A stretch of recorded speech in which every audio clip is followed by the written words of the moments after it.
दोस्तों, क्या आप एक ह्यूमन बॉडी इमेजिन कर सकते हैं बिना ब्लड के? बिल्कुल भी नहीं, क्योंकि हमारी बॉडी बिना ब्लड के काम कर ही नहीं सकती। हमारे शरीर का कोई भी अंग काम नहीं करेगा जब तक वहां पर ब्लड ना पहुंचे। सेम यही चीज आपको हमारे इकोनॉमी के अंदर देखने को मिलती है जब हम फाइनेंशियल मार्केट की बात करते हैं। मतलब हमारी इकोनॉमी काम नहीं करेगी जब तक फाइनेंशियल मार्केट स्टैब्लिश नहीं होगा। हम वापस से कई दशक पीछे चले जाएंगे जिस तरह से बार्टर सिस्टम चला करता था, और इसीलिए फाइनेंशियल मार्केट बहुत इंपॉर्टेंट हो जाता है। वेलकम दोस्तों, नमस्कार, स्वागत करता हूं आप सभी का आसान इकोनॉमी सीरीज में। क्या है कि मैं एक पूरी सीरीज लेकर आया हूं इकोनॉमी से रिलेटेड, जहां पर इकोनॉमिक्स क्या है, जीडीपी क्या है, इन्फ्लेशन, हर एक टॉपिक बहुत आसान भाषा में मैं आपको समझाऊंगा। और ये तीसरा वीडियो है। पहले हमने इकोनॉमी के बारे में बात किया, दूसरा हमने बात किया था जीडीपी को लेकर, एकदम क्रिस्टल क्लियर अच्छे से आपको बताया था। इस वीडियो में हम बात करेंगे फाइनेंशियल मार्केट के बारे में कि फाइनेंशियल मार्केट एग्जैक्टली होता क्या है, स्टॉक, बॉन्ड, हर एक चीज, उसके अंदर क्या क्या चीजें आती हैं, किस तरह से वर्क करता है, वो सब कुछ आपको बहुत आसान भाषा में देखने को मिलेगा। चलिए शुरुआत करते हैं। और उससे पहले दोस्तों, आप सबको एक और चीज बता दूं, आप में से जो भी लोग यूपीएससी की तैयारी कर सकते हैं या फिर कर रहे हैं, स्टडी आईक्यू के साथ आप जुड़ सकते हैं। यहां पर हम आपको कंप्लीट प्रिपरेशन कराते हैं, प्रीलिम्स, मेंस, इंटरव्यू, सब कुछ। 18 बुक्स पूरा आपके घर भी भेजा जाता है, पर्सनल मेंटरशिप मिलता है। इनफैक्ट अगर आप प्रीलिम्स क्रैक कर लेते हो तो पूरा फीस भी हम आपको रिफंड कर देते हैं, चाहे आप 2026, 27, 28 कोई भी अगर आपको प्रॉब्लम हो, ये फोन नंबर दिया, आप इस पर कॉल कर लीजिएगा, मेरी पर्सनल टीम आपको अच्छे से गाइड कर देगी। एंड यूज करिएगा ये कोड अंकित लाइव मैक्सिमम डिस्काउंट के लिए। चलिए शुरुआत करते हैं। सबसे पहला क्वेश्चन तो यही आता है, ये फाइनेंशियल मार्केट होता क्या है, इसका मतलब क्या है? देखिए, नॉर्मली जब हम मार्केट की बात करते हैं तो हम घर से बाहर निकलते हैं, बाजार में जाते हैं, वहां पर सब्जियां खरीदते हैं, बुक्स, कॉपी, पेन, कुछ भी हमें लेना होता है, तो वो क्या है, वो भी तो एक मार्केट है ना। बट वहां पर जस्ट क्या है कि हम डायरेक्टली जा रहे हैं, फिजिकली जा रहे हैं, पैसे दे रहे हैं, सामान खरीद रहे हैं, इस तरह से चीजें चला करती हैं। उसी प्रकार से फाइनेंशियल मार्केट भी एक मार्केट प्लेस है जहां पर स्टॉक्स, बॉन्ड्स, डेरिवेटिव्स और भी बहुत सारे फाइनेंशियल इंस्ट्रूमेंट्स, उनका ट्रेडिंग होता है। मतलब कोई उसको बेचने वाला होता है और कोई होता है खरीदने वाला, जैसे सेम मार्केट में होता है। तो ये एक प्रकार से फाइनेंशियल मार्केट एक ब्रिज का काम करता है। किनके बीच में? इन्वेस्टर्स और बोरोवर्स के बीच में। मतलब इन्वेस्टर्स कौन हो गए? जिनके पास पैसा है, जो आपको पैसा देना चाहते हैं। बोरोवर्स कौन है? बिजनेसेस हो गए, गवर्नमेंट हो गए, इंडिविजुअल्स, जो हम बोरो करना चाहते हैं, उधार लेना चाहते हैं। तो उनके बीच में एक ब्रिज का काम करता है। ये नर्व सेंटर होता है इकोनॉमी का, क्योंकि ये बेसिकली सरप्लस यूनिट्स को डेफिसिट यूनिट से जोड़ता है, कनेक्ट करता है। मतलब जो सेविंग करते हैं, जिनके पास पैसा पड़ा हुआ है, और जो बोरो करना चाहते हैं, उनके बीच में कनेक्ट करता है। और साथ ही साथ लिक्विडिटी प्रोवाइड करता है। इसका मतलब ये हुआ कि जैसे मान लीजिए मेरी कोई कंपनी है, ठीक है, और मैंने अपनी कंपनी को काफी अच्छा खासा ग्रो कर लिया है। अब मैं चाहता हूं कि मैं उसको और बड़ा ले जाऊं, इंटरनेशनल लेवल पर ले जाऊं, लेकिन उसके लिए मेरे पास पैसे चाहिए। तो मैं क्या करूंगा? मैं अपने कंपनी के शेयर्स जो हैं वो मार्केट में उतारना चाहूंगा, मैं अपने शेयर्स देना चाहूंगा। तो उसके लिए आप सब जानते हैं आजकल आईपीओ वगैरह की बहुत चर्चा होती है। तो ये क्या है? ये एक लिक्विडिटी प्रोवाइड कर रहा है ना ये मार्केट, कि मैं अपना शेयर जब उतारूंगा मार्केट में तो लोगों के पास पैसा है जो मेरे कंपनी में लगाएंगे। तो ये इस तरह से इकोनॉमी को बहुत ज्यादा हेल्पफुल होता है। And well functioning financial market, ये किसी भी लॉन्ग टर्म इकोनॉमिक ग्रोथ और फाइनेंशियल स्टेबिलिटी के लिए बहुत ही ज्यादा फंडामेंटल है। मतलब इसके बिना आप ग्रोथ अचीव ही नहीं कर सकते। इसको मजबूत बनाना बहुत इंपॉर्टेंट होता है किसी भी सरकार के लिए, किसी भी देश के लिए। तो यहां पर जब हम बात करते हैं ना फाइनेंशियल मार्केट की, तो उसका रोल क्या है? फाइनेंशियल मार्केट एग्जैक्टली करता क्या है? सबसे पहला है mobilisation of savings and channelling into investment. मतलब यहां पर क्या होता है, जैसे मान लो अगर मुझे पता है कि अगर मैं कहीं जॉब करूंगा, कहीं बिजनेस करूंगा, तो उससे मेरे पास पैसे आएंगे, पैसे कलेक्ट होंगे। अब मुझे पता है कि वो जब मेरे पास पैसे आ जाएंगे, या तो मैं उसको बैंक में किसी फिक्स डिपॉजिट में डाल दूंगा, या फिर मैं अगर रिस्क ले सकता हूं तो मैं किसी स्टॉक मार्केट में, मतलब स्टॉक्स के अंदर निवेश कर दूंगा। तो वो मुझे पता है ना। तो इसका मतलब क्या हुआ? मेरा जो सेविंग्स है, जो मैं मोबिलाइज कर रहा हूं, जो सेविंग्स का मोबिलाइजेशन होता है, उसको सही चैनल में गाइड करता है, उसको इन्वेस्ट कराता है। तो ये कब पॉसिबल है? जब आपको एक अच्छा खासा फाइनेंशियल मार्केट हो। अगर मार्केट ही नहीं होगा फाइनेंशियल मार्केट, आप कैसे ये चीज कर पाओगे? राइट। पहले जैसे आपको याद होगा, पहले क्या होता था, हमारे घर में कोई पुराना सामान पड़ा है, सेकंड हैंड, मैं उसकी जरूरत नहीं है।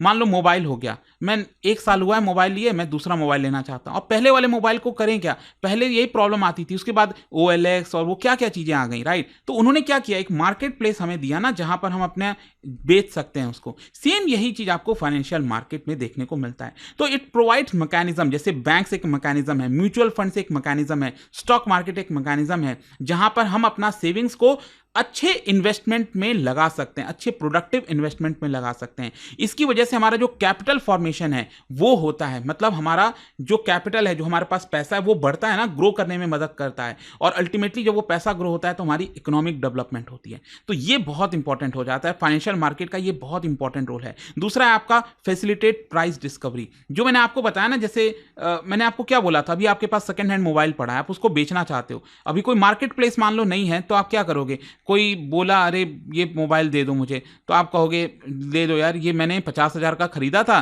चलो तुम 15,000 दे दो, या फिर तुम मुझे 25,000 दे दो। पता नहीं है एग्जैक्टली, लेकिन यही चीज सोचिए, आज OLX और ये सारी चीजें, वहां पर बहुत सारे लोग आते हैं ना, कहते हैं कि चलो ये मोबाइल मुझे 30,000 में दे दो, कोई कहेगा नहीं 25,000 में दे दो, तो उससे आपकी प्राइस की डिस्कवरी होगी। तो यहां पर जैसे स्टॉक मार्केट में किसी कंपनी का शेयर, मान लो अगर मेरे कंपनी का शेयर लिस्टेड ही नहीं है स्टॉक मार्केट में, तो मेरे कंपनी की एग्जैक्ट वर्थ क्या है उसको निकालना बहुत मुश्किल है। लेकिन वही अगर मेरी कंपनी लिस्टेड है तो एक शेयर की वैल्यू कितनी है उसके थ्रू हम पता लगा पाएंगे ना कि मेरी कंपनी की वर्थ क्या है।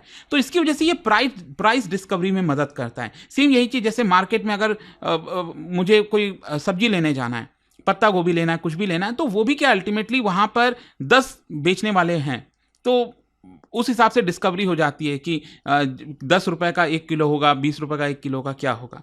तो इसके साथ साथ यहाँ पर it provides liquidity to financial asset. मैंने आपको बता ही दिया कि मुझे अगर कंपनी का शेयर्स बेचना है तो उसकी वजह से मुझे एक लिक्विडिटी मिल जाती है, पैसे लगाने वाले लोग मिल जाते हैं। तो ये रोल होता है फाइनेंशियल मार्केट का। नेक्स्ट है आपका reduces transaction and information cost. ये बहुत इंपॉर्टेंट है। पहले फॉर एग्जाम्पल आप वही चीज़ ले लो, मोबाइल आपके पास सेकेंड हैंड पड़ा है, आपको बेचना है, आपको पता ही नहीं है ना कि किसको बेचें, क्योंकि कौन खरीदेगा नहीं पता। लेकिन OLX और ये जितने भी सेकेंड हैंड प्लेटफॉर्म ने हमें मार्केट प्लेस प्रोवाइड कर दिया, जिसकी वजह से हमारा टाइम बच गया, हमारा ट्रांजैक्शन कॉस्ट बच गया। आराम से हम क्या करते हैं, अपलोड कर देते हैं और वहां पर आराम से बेच सकते हैं। तो ये बहुत इंपॉर्टेंट रोल होता है आपका इसके अंदर फाइनेंशियल मार्केट में भी, कि आराम से लोग अपने शेयर्स को बेच सकते हैं। मान लो आपके पास शेयर्स पड़ा है, रिलायंस का 100 शेयर पड़ा है, आप उसको बेचना चाहते हो, अब शेयर मार्केट है ही नहीं, तो आप कैसे बेचोगे? आपको ढूंढना पड़ेगा ना, तो बहुत ज्यादा प्रॉब्लम हो जाती है। नेक्स्ट है आपका एफिशिएंट एलोकेशन ऑफ रिसोर्सेज। ये बहुत इंपॉर्टेंट है, मतलब इस समय जो पैसा है लोगों के पास वो सबसे एफिशिएंट वाले सेक्टर्स में जाए, प्रोडक्टिव सेक्टर्स में जाए, वो ये काम करता है फाइनेंशियल मार्केट। जैसे मान लो आपके पास 1 लाख रुपए पड़ा है, आपने बैंक में डाल दिया, अब बैंक वो क्या करेगा, उन सेक्टर्स में डालेगा पैसा, उन कंपनीज को देगा जहां पर ज्यादा जरूरत है। मान लो टेक्सटाइल है इंडस्ट्री, वो ग्रो कर रही है, मान लो IT सेक्टर ग्रो कर रहा है, तो उनको ज्यादा उधार देंगे। तो वो एफिशिएंट प्रोडक्टिव सेक्टर्स में जाता है। रिस्क मैनेजमेंट और हेजिंग की भी फैसिलिटीज होती है, जैसे डेरिवेटिव्स हो गया, अगर आपने स्टॉक मार्केट वगैरह किया होगा, आपने फ्यूचर ऑप्शन सुना होगा, FNO जिसको कहा जाता है, कॉल ऑप्शन, ये सब। तो ये बहुत सारे आपके रिस्क मैनेजमेंट भी, हेजिंग भी आप कर सकते हो। मान लो अगर मैंने 100 शेयर लिया हुआ है SBI का, स्टेट बैंक ऑफ इंडिया का, और मुझे लगता है कि यार हो सकता है कहीं गलती से ये शेयर गिर ना जाए, तो मैं क्या करूंगा, यहां पर फ्यूचर्स एंड ऑप्शंस में चला जाऊंगा, ऑप्शंस खरीद लूंगा, उसका पुट वाला ले लूंगा एक, ठीक है, ताकि SBI का अगर गिरेगा बाई चांस तो पुट के थ्रू मेरा पैसा आ जाएगा, तो जो शेयर्स में लॉस होगा वो इधर से हो जाएगा। ये मैं बहुत डिटेल में नहीं जा रहा हूं क्योंकि ये स्टॉक मार्केट वाली चीज है, बट जस्ट आपको एक एग्जांपल बता रहा हूं कि इसमें आप हेजिंग कर सकते हो। फिर इसके अलावा सबसे अच्छा एग्जांपल आप इंश्योरेंस ले लो। इंश्योरेंस भी तो फाइनेंशियल मार्केट का ही तो पार्ट है। तो इसमें आप क्या करते हो, आप हेल्थ इंश्योरेंस लेते हो। भले ही आपके पास हो सकता है 10 लाख रुपए पड़े हो, लेकिन जब अचानक से तबीयत खराब होती है, कोई ऑपरेशन कराना है, तो आज के डेट में तो इतने महंगे महंगे हैं कि 20, 30, 50 लाख कहाँ उड़ जाए पता ही नहीं चले। तो इसलिए आप क्या करोगे, 50 लाख रुपए वाला हेल्थ इंश्योरेंस ले लोगे, ताकि आपका प्रीमियम कुछ ही जाएगा, 20, 30 हजार, 40, 50 हजार ही जाएगा, लेकिन कम से कम आपको अच्छा इंश्योरेंस मिल जाएगा, ताकि कल के डेट में इंश्योरेंस कंपनी आपका पैसा भरेगी। समझ रहे हो आप? तो ये हेजिंग वगैरह ये सब कुछ फाइनेंशियल मार्केट का ही पार्ट होते हैं। अब इसमें फाइनेंशियल मार्केट की जब हम बात करते हैं तो इसके अंदर कौन कौन लोग इन्वॉल्व होते हैं, पार्टिसिपेंट कौन होते हैं? देखो ऑलमोस्ट हर कोई, हाउस मैं मतलब हम और आप जैसे लोग जितने भी हाउस होल्ड्स हैं, हम क्या करते हैं, हम सेविंग्स करते हैं, हमारी जो भी कमाई होती है उसमें से कुछ खर्चा कर देते हैं। मान लो 1 लाख रुपए मेरी कमाई है, अब 1 लाख रुपए में मान लो मैंने 60,000 रुपए खर्च कर दिया रेंट में, बाकी चीज़ों में 40,000 रुपए मैंने सेव कर लिया। अब 40,000 ये सेव्स किया हूँ मैं ये मैं क्या कर रहा हूँ, बैंक में जमा कर रहा हूँ, कुछ भी कर रहा हूँ। तो हम इन्वेस्टर्स होते हैं, हम सेविंग करते हैं हाउस होल्ड। फिर इसके अलावा फॉर्म्स होते हैं, मतलब कंपनीज होती हैं जो बोरो करना चाहती हैं, तो इसके लिए वो शेयर्स जारी करती हैं, बॉन्ड्स जारी करती हैं और हम अपना पैसा उसमें इन्वेस्ट करते हैं। गवर्नमेंट्स भी तो यहाँ पर सिक्योरिटीज जारी करती हैं। आप सब जानते हैं कि जब भी बजट आता है सरकार का खर्चा ज़्यादा होता है रेवेन्यू से, तो यहाँ पर सरकार को ultimately government securities, treasury bills, ये सब जारी करने पड़ते हैं। इसके अलावा इन सारी चीज़ों को बांधता कौन है? इंटरमीडियरीज, मतलब बैंक्स, एनबीएफसी, म्यूचुअल फंड, इन सब के थ्रू हम इन्वेस्ट कर सकते हैं। इसको रेगुलेट कौन करता है? क्योंकि अब मान लो कुछ गड़बड़ी हो गई, प्रॉब्लम हो गई, तो इन सबको कंट्रोल कौन करेगा? ये सब करेंगे, आरबीआई, सेबी, आईआरडीआई, पीएफआरडीए, ये सब यहाँ पर कंट्रोल करते हैं चीज़ों को। खैर, यहां पर अब बहुत इंपॉर्टेंट चीज है जिसको लेकर काफी कंफ्यूजन होता है एस्पिरेंट्स में, वो है आपका फाइनेंशियल मार्केट कितने प्रकार के होते हैं। देखो, होने को तो कई होते हैं, लेकिन यहां पर दो सबसे इंपॉर्टेंट होते हैं। एक है आपका मनी मार्केट और दूसरा है capital market. Money market basically short term instrument से डील करता है और जो कैपिटल मार्केट है ये लॉन्ग टर्म इंस्ट्रूमेंट से डील करता है। मैं आपको एक एक करके आराम से बताता हूं। सबसे पहला है मनी मार्केट। मनी मार्केट, जैसा मैंने आपको बोला, शॉर्ट टर्म में डील करता है। शॉर्ट टर्म का मतलब हुआ एक साल के अंदर। एक साल के अंदर क्या? एक साल के अंदर अगर कोई भी सिक्योरिटीज है, मान लो अगर सरकार, मान लो जस्ट एग्जांपल लो, भारत सरकार ने एक ट्रेजरी बिल जारी किया है। Treasury bill basically short term के लिए ही होता है। मान लो ट्रेजरी बिल जारी किया है जिसकी वैलिडिटी है, आपका वैलिडिटी मतलब एक्सपायरी जो भी कह लो, वो है आपका 3 महीने का। मतलब 3 महीने के लिए सरकार क्या करना चाहती है? आपसे पैसा बोरो करना चाहती है, तो आपने ये पैसा लगा दिया। तो ये क्या हुआ? ये एक साल से अंदर का हुआ, तो इसको हम कहेंगे ये मनी मार्केट के अंदर में आएगा। इसके अलावा कमर्शियल पेपर, ये बेसिकली जो कंपनीज वगैरह हैं वो जारी करते हैं। सर्टिफिकेट्स ऑफ डिपॉजिट्स वगैरह हो गया बैंक्स वगैरह के थ्रू, कॉल नोटिस मनी वगैरह। तो ये सब जो इंस्ट्रूमेंट्स होते हैं इनको शॉर्ट टर्म, मतलब ये शॉर्ट टर्म अकाउंट होते हैं, ये एक साल के अंदर मैच्योरिटी वाले होते हैं, इसलिए ये मनी मार्केट के अंदर हम आते हैं। So it does not deal in money directly but in short term credit. तो ये क्या है? ये पैसा तो नहीं है ना, ट्रेजरी बिल्स, कमर्शियल पेपर, लेकिन ये इजिली कन्वर्टेबल है। आराम से आप इसको बेचकर पैसा ले सकते हो। तो ये नियर लिक्विडिटी होती है, मतलब आराम से आप कभी भी इसको बेचो और पैसा ले लो। ये कैश के फॉर्म में ही आप, मतलब कैश नहीं होता है लेकिन एक तरह से ही कैश होता है, आप कह सकते हो। पर्पस यही होता है liquidity management, short term borrowing. Short term borrowing के लिए अगर आपको पैसा चाहिए, उधार देना है शॉर्ट टर्म के लिए, तो ये सब कुछ मनी मार्केट के अंदर आता है। तो मनी मार्केट के कैरेक्टरिस्टिक्स की बात करें तो ये आपका एक साल के अंदर का होता है। लिक्विडिटी काफ़ी हाई होती है, आराम से आप इसको कैश में कन्वर्ट कर सकते हैं। रिस्क कम होता है इसके अंदर और होलसेल नेचर का होता है, मतलब इंस्टीट्यूशनल इन्वेस्टर्स होते हैं जो बहुत सारा पैसा इसके अंदर इन्वेस्ट करते हैं। नेक्स्ट है आपका capital market. Capital market just इसका उल्टा, मतलब कि वो एक साल के अंदर का था जो मनी मार्केट था। ये कैपिटल मार्केट जितने भी मैच्योरिटी वाले ऐसे इंस्ट्रूमेंट्स होते हैं जिनकी मैच्योरिटी एक साल के ऊपर होती है, उनको हम कैपिटल मार्केट में काउंट करते हैं। अच्छा, इसमें भी अगर आप ध्यान रखेंगे तो दो तरह की चीजें होती हैं। एक होता है प्राइमरी मार्केट और सेकेंडरी मार्केट। प्राइमरी, जैसे मैं आपको बताऊं, जैसे इसके अंदर क्या क्या चीज़ें आती हैं? शेयर्स आता है, डिबेंचर्स आता है, बॉन्ड्स आता है, म्यूचुअल फंड्स आता है। मतलब जब आप लॉन्ग टर्म के पर्सपेक्टिव से सोचते हो ना, ऑल्दो आप चाहो तो आपने आज शेयर लिया, कल भी शेयर बेच सकते हो, वो तो बात ठीक है, लेकिन हम एक मार्केट के तौर पर बात कर रहे हैं। जैसे कि प्राइमरी मार्केट और सेकेंडरी मार्केट। मान लीजिए अगर कोई कंपनी है, मान लो मेरी कंपनी है, जैसा मैंने बताया, अगर मैं अपनी कंपनी का शेयर बेचना चाह रहा हूं, मैं पहली बार बेच रहा हूं ना अपनी कंपनी का शेयर, मार्केट में लाना चाह रहा हूं, तो जब पहली बार ऐसा इशू करता हूं जब मैं अपना शेयर, तो वो प्राइमरी मार्केट के अंदर आता है, जिसको आईपीओ आप कहते हो। लोग आजकल बहुत आईपीओ वगैरह में लगाने लग गए हैं। पहली बार जब बॉन्ड्स जारी होता है तो उसको हम प्राइमरी मार्केट में काउंट करते हैं। लेकिन मेरी ही कंपनी जब दोबारा वही चीज जारी करेगी तो फिर हम उसको आईपीओ नहीं कहेंगे। फिर वो, मतलब मान लो मैंने अपने कंपनी का 1000 शेयर मार्केट में उतार दिया पहली बार, आईपीओ उसको कहा गया, ठीक है। अब यही 1000 शेयर क्या हो रहा है? इसी 1000 शेयर्स को पर्सन ए बी को बेच दे रहा है, पर्सन बी सी को बेच दे रहा है। ये मतलब उसी शेयर्स का एक्सचेंज हो रहा है ना, तो वो एग्जिस्टिंग सिक्योरिटीज होती हैं जो उसका जब यहां पर ट्रेडिंग होता है स्टॉक एक्सचेंज पर, Bombay stock exchange, national stock exchange, तो वो हम सेकेंडरी मार्केट उसको कहते हैं। मतलब हमारा जो स्टॉक मार्केट है ना, वो सेकेंडरी मार्केट है। आई होप ये चीज आपको समझ में आ गई होगी। तो पर्पस यही होता है कि इसमें इंडस्ट्रियल ग्रोथ को फाइनेंस किया जाए, इंफ्रास्ट्रक्चर एक्सपेंशन, लॉन्ग टर्म के ग्रोथ की जब हम बात करते हैं तो ये आपका कैपिटल मार्केट आता है। तो इसके कैरेक्टरिस्टिक्स वही हो जाएंगे कि यहाँ पर एक प्रकार से एक तो एक साल के ऊपर का ये होता है, मोबिलाइज करता है सेविंग्स को वेरियस इंस्ट्रूमेंट्स में। फिर इसके अलावा यहाँ पर प्राइस डिस्कवरी हो पाती है, जैसे स्टॉक मार्केट, मैंने आपको प्राइस डिस्कवरी के बारे में बताया। लिक्विडिटी यहाँ पर प्रोवाइड होता है अच्छे से, इसके साथ साथ रिस्क मैनेजमेंट को भी सपोर्ट करता है, वो जो हेजिंग वगैरह मैंने आपको बताया था।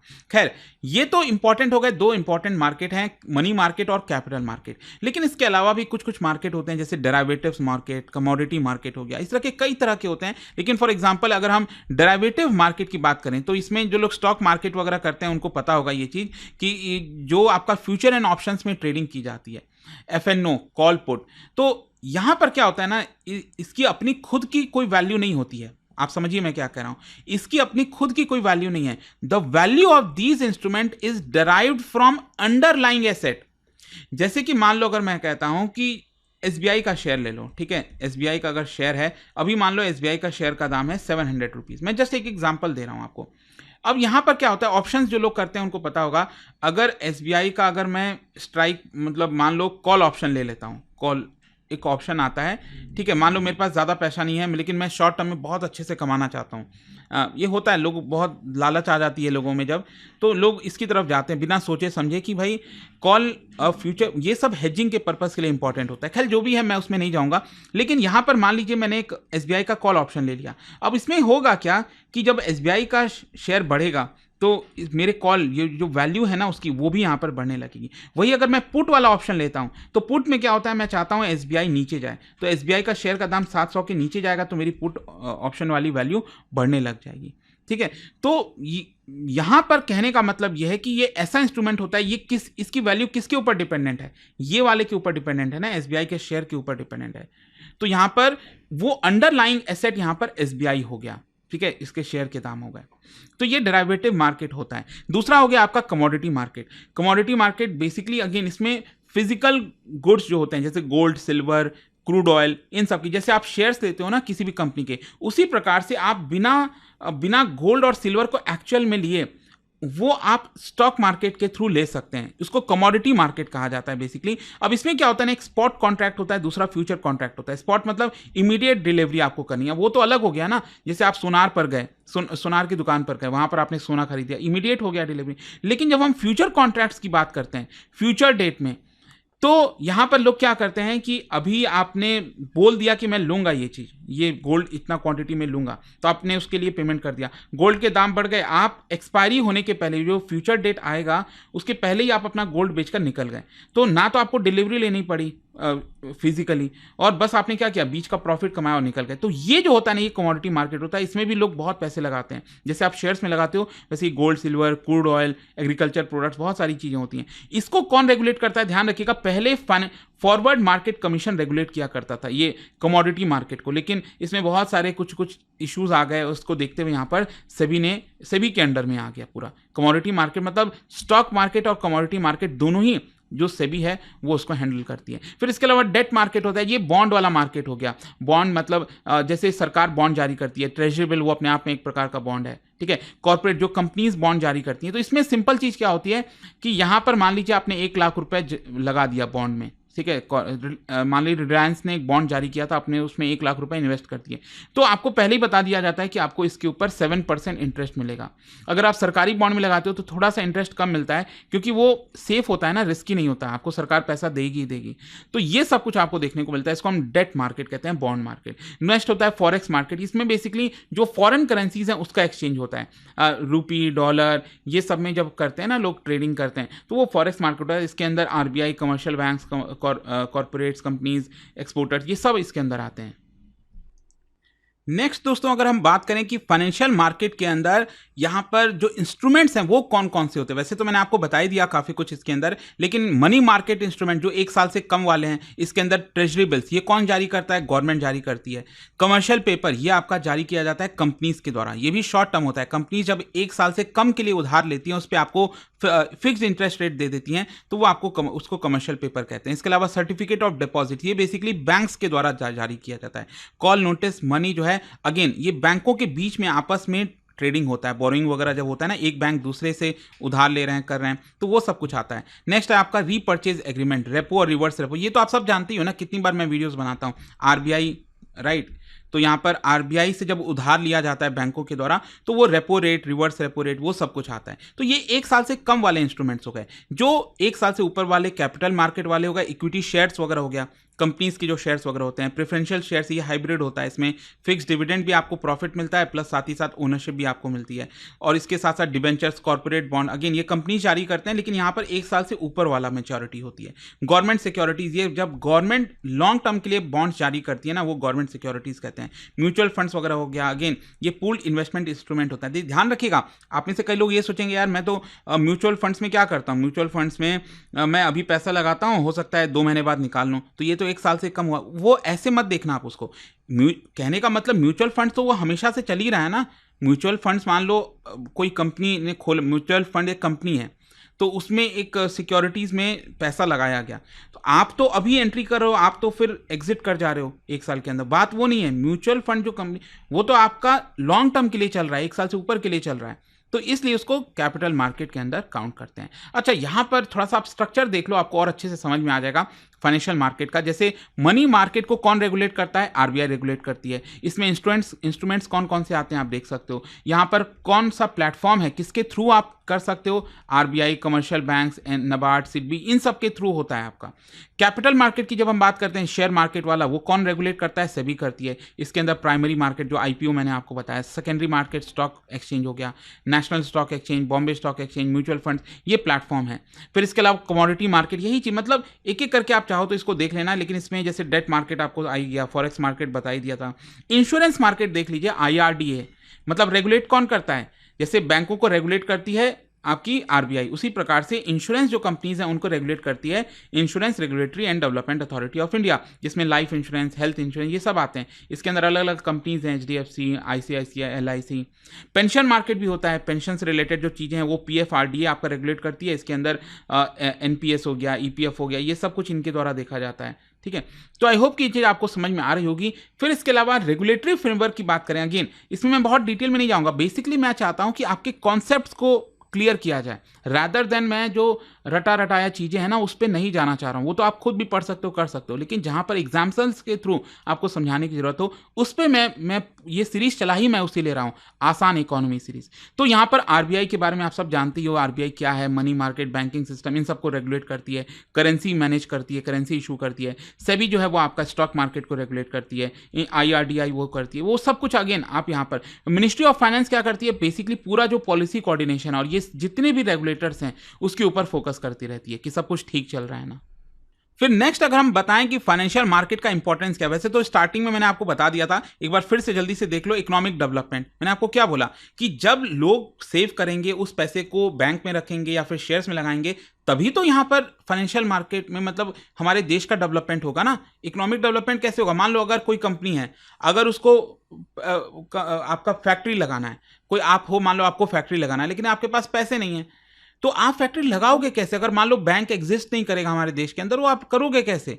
मान लो आपने फैक्ट्री लगा ली, फैक्ट्री करते करते चलो आपने अच्छा खासा पैसा कमा लिया, मतलब ठीक है, हो गया, लेकिन आप चाहते हो आपकी फैक्ट्री एकदम बड़ी हो, इंटरनेशनल लेवल पर जाए, तो आपको अपना अगेन कंपनी को स्टॉक मार्केट पे उतारना है। अब स्टॉक मार्केट एग्जिस्ट ही नहीं करेगा तो आप कैसे उतारोगे? तो ये इकोनॉमिक डेवलपमेंट में बहुत मदद करता है। इसके अलावा मॉनेटरी पॉलिसी ट्रांसमिशन, आपने देखा ना, आरबीआई अनाउंस करती है कि रेपो रेट ये होगा, रिवर्स रेपो रेट ये होगा, ये रेट्स ये होंगे। अब बैंक ही नहीं रहेगा तो कहाँ से ये सारी चीज़ें होंगी? तो ये पॉलिसी ट्रांसमिशन में मदद करता है। इन्फ्लेशन को कंट्रोल करने में, जैसे आरबीआई रेपो रेट को बढ़ा दी, मान लो आरबीआई, तो रेपो रेट बढ़ाने का मतलब क्या हुआ? आरबीआई चाहती है लोगों के पास कम पैसे आए इजिली और लिक्विडिटी थोड़ी सी कम हो, ताकि इन्फ्लेशन को कंट्रोल किया जाए। लेकिन इन्फ्लेशन कंट्रोल में आरबीआई चाहती है ग्रोथ पर फोकस हो, तो रेपो रेट को क्या किया करेगी? नीचे कर देगी। फिर इसके अलावा गवर्नमेंट फाइनेंसिंग हो गया आपका, गवर्नमेंट को भी तो यहाँ पर पैसे चाहिए होते हैं, उधार चाहिए होता है। कैपिटल मोबिलाइजेशन, आप अपना पैसा वगैरह बॉन्ड्स वगैरह के थ्रू इन्वेस्ट करते हैं, इन्वेस्टमेंट अपॉर्चुनिटीज़ होती हैं इंडिविजुअल्स के लिए। फाइनेंशियल इंक्लूजन होता है, आज के डेट में आप देखिए अकाउंट्स वगैरह लोगों के खुले हैं जनधन योजना के थ्रू, तो लोगों को इंक्लूड किया जा रहा है, उनको इंश्योरेंस दिया जा रहा है। यहाँ पर रिसोर्स एलोकेशन एफिशिएंट तरीके से किया जा रहा है, जो भी आपका पैसा है वो अच्छे जगह पर लगाया जा रहा है। ग्लोबल इंटीग्रेशन हो रहा है, कैपिटल फ्लोज हो रहे हैं, अमेरिका से भारत पैसा आ रहा है, भारत से कहीं और जा रहा है, फाइनेंशियल स्टेबिलिटी इसकी वजह से बनी रहती है। तो बहुत सारी, मतलब इसका इंपॉर्टेंस मतलब गजब का है। जैसा मैंने आपको बताया हमारे इकोनॉमी के लिए बहुत इंपॉर्टेंट है। लेकिन हाँ, कई चैलेंजेस भी हैं फाइनेंशियल मार्केट में, डर भी रहता है, रिस्क भी रहता है। वो सबसे पहला तो वोलेटिलिटी, आपने शेयर्स में पैसा इन्वेस्ट कर दिया, किसी स्टॉक में लगा दिया, अब अचानक से पता चला उसमें स्कैम हो गया, वो कंपनी फ्रॉड निकली, तो अचानक से उसके शेयर्स के दाम क्या होंगे, नीचे चले जाएंगे। तो वोलेटिलिटी काफ़ी होती है। इनफैक्ट फ्रॉड और स्कैम तो बहुत बड़ा खतरा है। कभी कभी होता है हर्षद मेहता स्कैम, केतन पारेख स्कैम, अचानक से हलचल मच जाती है। इन्वेस्टर्स का कॉन्फिडेंस, इसीलिए तो लोग डरते हैं। पहले के तो लोग काफ़ी डरा करते थे, मतलब मुझे आजकल तो बहुत अवेयरनेस हो गई है यंग पीपल में, लोग बड़े आसानी से कर पा रहे हैं। पहले मतलब आप अपने माँ बाप को बोल के देखते, मैं अपना पैसा स्टॉक में लगा रहा हूँ, मतलब दो खींच के लगाते आपको तमाचा ये होता था। खैर जो भी है, इसके अलावा फाइनेंशियल लिटरेसी लोगों के पास शायद उतनी नहीं है। मैंने आपको बताया ना वो ऑप्शंस के बारे में, फ्यूचर एंड ऑप्शंस जो होता है आपका, लोग शॉर्ट टर्म में पैसा कमाने के चक्कर में पैसा लगा देते हैं, उसमें पैसा जीरो हो जाता है। तो लिटरेसी उतनी नहीं है कि करना क्या है क्या नहीं करना है, और उसकी वजह से लोगों का बहुत पैसा जाता है। रेगुलेटरी चैलेंजेस भी हैं, चीज़ें ओवरलैप भी करती हैं, आरबीआई से भी, ये सब पे भी अच्छे से थोड़ा सा इनको काम करने की ज़रूरत है। कई बार बैंक्स वगैरह देश में फेल हो जाते हैं, आरबीआई को बाद में पता चलता है, तो उनको भी थोड़ा सा अपने आप को मजबूत करना है। फिर इसके अलावा रिटेल पार्टिसिपेशन, देखो ऑल्दो रिसेंट टाइम्स में काफ़ी बढ़ा है, लोग स्टॉक मार्केट और बाकी चीज़ों में काफ़ी अवेयर हुए हैं, लेकिन अभी भी डेवलप्ड इकोनॉमी से मुकाबले देखोगे तो भारत में अभी भी रिटेल पार्टिसिपेशन कम है, तो उसको बढ़ाना है। ग्लोबल इकोनॉमिक शॉक कई बार आता है, जैसे 2008 में फाइनेंशियल क्राइसिस आया, कोविड-19 पैंडेमिक, आपको याद होगा कैसे स्टॉक मार्केट गिर गया। तो कई बार ऐसे शॉक आते हैं जिसकी वजह से बहुत ज़्यादा लॉस होता है। कॉर्पोरेट गवर्नेंस के इश्यूज होते हैं, मैंने आपको बताया ना कई कंपनीज में स्कैम आ जाता है, ठीक है, उसकी वजह से लोगों का पैसे डूब जाते हैं, ये सब चीज़ें होती हैं। रिसेंटली अगर आप देखोगे तो फाइनेंशियल मार्केट को डेवलप करने के लिए रेगुलेटर्स ने काफ़ी काम किया। जैसे सेबी, पहले क्या होता था, मान लो आप अपना शेयर अभी बेच रहे हो, तो वो सेटल होते होते 3-4 दिन लग जाते थे आपके अकाउंट में पैसा आने में। अभी तो क्या T+0 की तरफ जा रहे हैं, मतलब उसी दिन आपने से शेयर्स बेचा, उसी दिन आपके पास पैसे आ जाएंगे। इस तरह से चीज़ें चल रही हैं। इसके अलावा डिजिटल रूपी, आरबीआई डिजिटल रूपी की तरफ जा रही है, ताकि क्रिप्टो वगैरह को थोड़ा सा साइडलाइन किया जाए। इसके साथ साथ रिटेल पार्टिसिपेशन को इंक्रीज करने की कोशिश हो रही है, लोग डीमैट्स अकाउंट वगैरह काफ़ी खुलवा रहे हैं। कमोडिटी और कैपिटल मार्केट जो है उसको इंटीग्रेट किया जा रहा है। ग्रीन बॉन्ड्स की तरफ ज़्यादा जा रहे हैं, जैसे कि एनवायरनमेंट को फोकस करते हुए जो बॉन्ड जारी करते हैं उनको ग्रीन बॉन्ड्स कहते हैं, जो एनवायरनमेंट को प्रोटेक्ट भी करें ऐसे कंपनीज। तो फाइनली कंक्लूजन यही निकलता है ओवरऑल कि financial market is heart of the economy. ये सिर्फ इकोनॉमिक ग्रोथ को सपोर्ट नहीं करता, ये बेसिकली रिस्क मैनेजमेंट और फाइनेंशियल स्टेबिलिटी हमारे देश के अंदर लेकर आता है। इसके साथ साथ जो फंड्स हैं उसको प्रोडक्टिव सेक्टर्स में चैनलाइज करता है। ये एक प्रकार से जो वेल रेगुलेटेड मार्केट्स होते हैं, स्ट्रांग और ट्रांसपेरेंट मार्केट होते हैं, वो हमारे डेवलपमेंट के लिए बहुत इंपॉर्टेंट होते हैं। तो भारत के अंदर कॉन्टिन्यूस रिफॉर्म्स आ रहे हैं, डिजिटलाइजेशन बढ़ रहा है, इन्वेस्टर्स का प्रोटेक्शन मैकेनिज्म बढ़ रहा है, जिसकी वजह से ओवरऑल फाइनेंशियल इकोसिस्टम मजबूत हो रहा है, इसी की वजह से इकोनॉमिक ग्रोथ हो रही है। तो financial market is life blood of the economy. ये लिक्विडिटी इंश्योर करता है, एफिशिएंसी और स्टेबिलिटी लेकर आता है हमारे इकोनॉमी के अंदर। तो आई होप दोस्तों ये जो वीडियो था आपको काफ़ी हेल्पफुल होगा, और यहाँ पर आपको जितने भी डाउट्स वगैरह थे, जितने भी कॉन्सेप्ट थे, वो आपको एकदम अच्छे से समझ में आ गए होंगे। जाने से पहले मैं आप सबके लिए एक बार फिर से बता दूं, आप में से जो भी लोग यूपीएससी की तैयारी कर रहे हैं, कोई भी बैच की तैयारी करना चाहते हैं, चाहे 2027 हो 28 हो, आप एक काम कर लेना, सिंपली ये फोन नंबर दिया, आप इस पर कॉल कर लेना। यहाँ पर मेरी जो टीम है वो आपको अच्छे से गाइड कर देगी, बता देगी, क्योंकि हमारे बैचेस के अंदर आपको कंप्लीट प्रिपरेशन मिलती है। यूज करिएगा ये कोड, बोलिएगा ये कोड इस्तेमाल करने के लिए, ताकि आप मैक्सिमम जो डिस्काउंट है, एक्स्ट्रा डिस्काउंट वो ले सकें। और यहाँ पर मैं आपको बता दूं कि अगर आप ऑप्शनल की भी तैयारी करना चाहते हैं तो वो भी आप ले सकते हैं, वो सारे फैसिलिटीज भी स्टडी IQ पर आपको मिल जाएंगे। बाकी मैं सोशल मीडिया पर जुड़ा ही रहता हूं, डेली मेरे वीडियोस आते ही रहते हैं, आप देखते रहते होगे। Thank you so much. Study IQ IAS, आपका सिलेक्शन हमारा मिशन।